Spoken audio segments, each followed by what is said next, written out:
एक्लै बस्दा तिम्रो सम्झनाले सताउँछ नानी।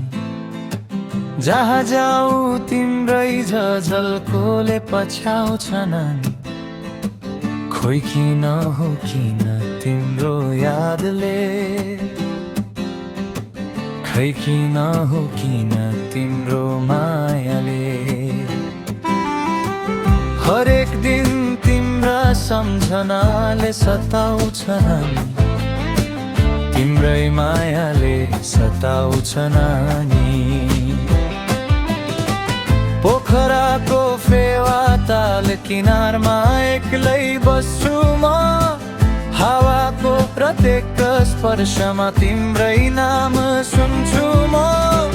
तालेको पानीमा तिम्रै मुहार खोजिरहन्छु। बादलसँग तिम्रै खबर सोधिरहन्छु।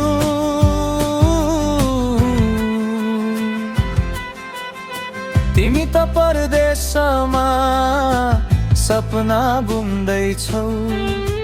म यता तिम्रो माया सम्हाल्दै बस्छु। समयले दूरी बढाए पनि मनको दूरी कहिले बढ्दैन नानी। रातभर जुनले सोधिरहन्छ, किन यति उदास छौ।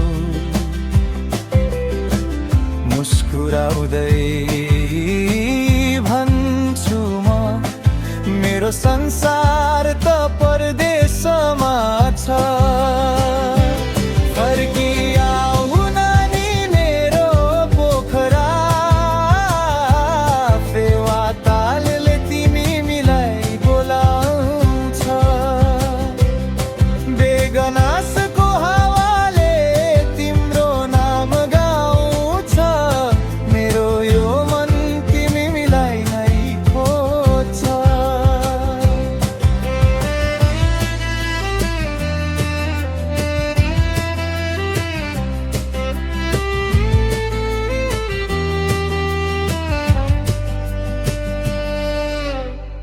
माछा पुच्छ्रे हिमाल साक्षी छ हाम्रो माया।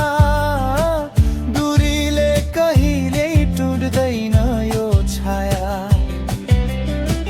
हजारौं किलोमिटर टाढा भए पनि मेरो मुटुमा तिमी सधैँ नजिक छौ नानी। दसैँ आयो तिहार आयो तर तिमी बिना कुनै रमाइलो भएन।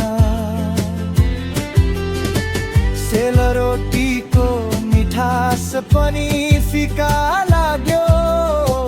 तिम्रो हाँसो बिना घर उज्यालो भएन। तिमी पठाएको फोटो हेर्दै दिनहरू गन्दै बस्छु म।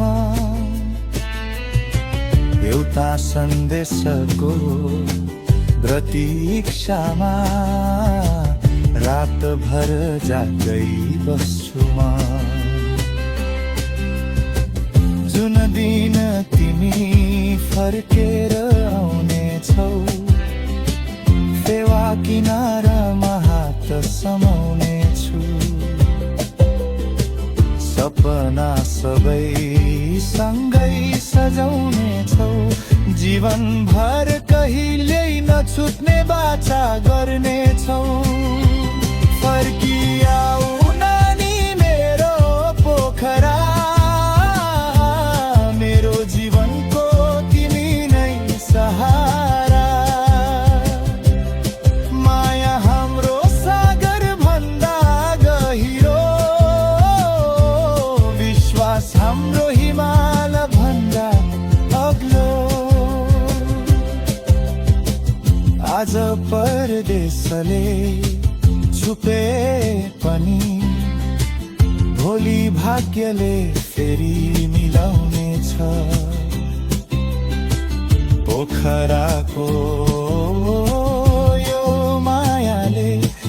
तिमीलाई एक दिन घर फर्काउने छ।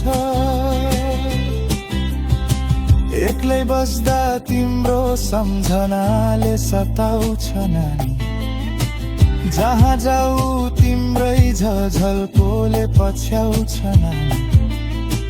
फर्किआऊ नानी मेरो पोखरा, अझै तिमीलाई कुरिरहेको छ।